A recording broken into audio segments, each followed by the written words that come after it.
नमस्कार, वंदे मातरम। दोस्तों, स्वागत है आप सबका सैनिक पाठशाला में। जैसे आप बोर्ड पर देख पा रहे हैं दोस्तों, 11 अप्रैल 2023 के कुछ महत्वपूर्ण जानकारियां लेकर के इस वीडियो में आया हूं।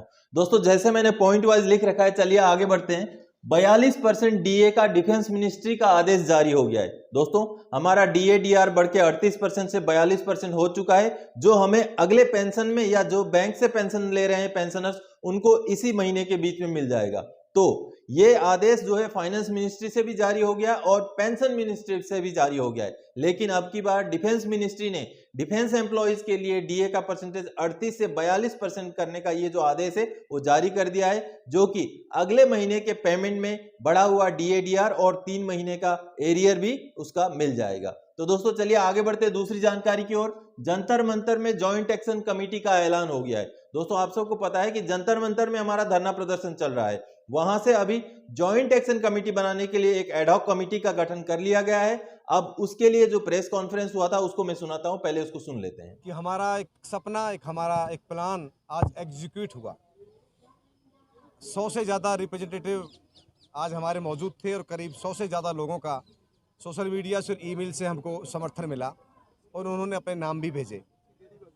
इस प्रक्रिया को आगे बढ़ाते हुए एक एडहॉक कमेटी का गठन किया गया और उस एडहॉक कमेटी के जो अध्यक्ष, जो चेयरमैन बनाए गए, वो हमारे अर्जुन सिंह राठौर साहब हमारे बीच में उपस्थित हैं। मैं उनका बहुत बहुत धन्यवाद करता हूं कि उन्होंने ये जिम्मेवारी आज ली। ये एक्सक्लूसिवली जवान और जेसीओज की संस्था है। कोई भी ऑफिसर लेवल का अधिकारी या कोई ऑफिसर किसी संस्था का या हमारी कोऑर्डिनेशन कमेटी का कोई भी पदाधिकारी नहीं होगा, मेंबर भी नहीं होगा। ये जवानों की जो आवाज़ है, जवानों की जो डिमांड है, इसको हम मजबूती से रख सकें और सरकार हमारी बातों को सुने। सरकार जो जनरली कमेटियों को जो गठन करती है, तो जनरली कमेटी बना देती है। कमेटी के जो मेंबर्स होते हैं वो ऑफिसर्स होते हैं।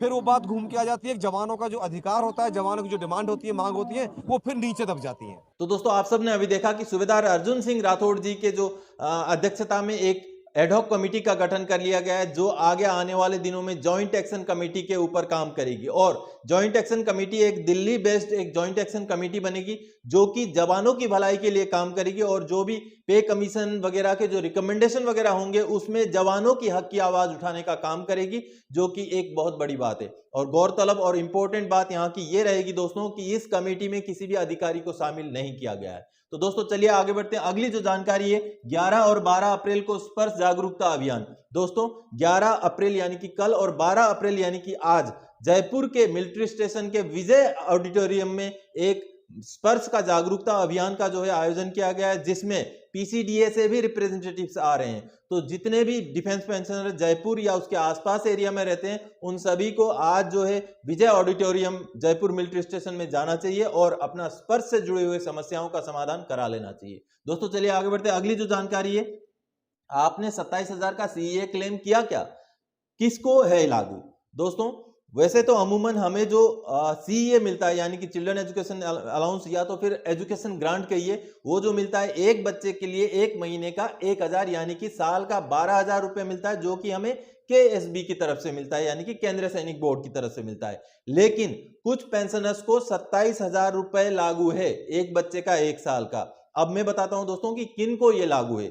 जो भी पेंशनर इस एकेडमिक ईयर में पेंशन आए हैं, यानी कि अप्रैल 2022 से लेकर के मार्च 2023 के बीच में जितने भी पेंशनर्स पेंशन आए हैं, उनका सीईए का क्लेम 27,000 के रेट से होगा।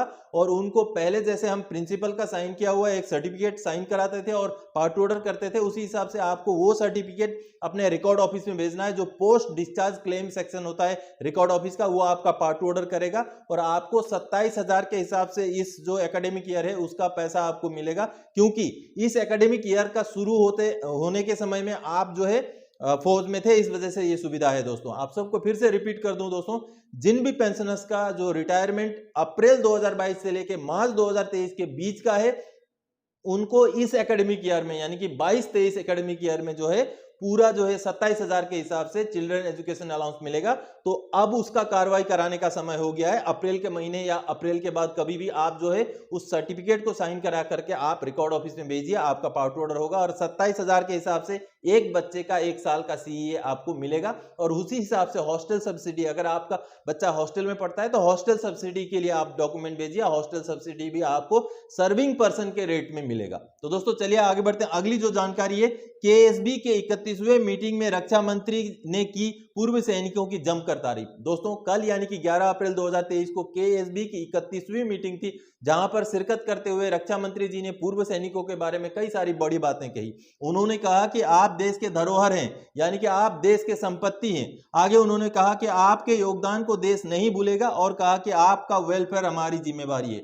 दोस्तों कल जो बातें निकल के आई है वहां कई सारी बातें हुई हैं और जो माननीय रक्षा मंत्री जी हैं उन्होंने कई सारे स्कीम्स के बारे में भी बोला कि किस तरीके की स्कीम्स जो है केंद्र सरकार और राज्य सरकारों की तरफ से पूर्व सैनिकों के लिए जा रहे हैं। चाहे राज्यों में या केंद्र में किसी की भी पार्टी की सरकार हो, लेकिन पूर्व सैनिकों का हित और पूर्व सैनिकों का भलाई देखना हर सरकार की जिम्मेवारी है। ऐसी बातें जो है रक्षा मंत्री जी ने कही है। तो दोस्तों आज के इस वीडियो में इन्हीं जानकारियों को लेकर आया था। आगे और कोई जानकारीदायक आपसे सरोकार रखने वाला विषय लेकर मैं फिर से हाजिर हो जाऊंगा। तब तक के लिए जय हिंद दोस्तों।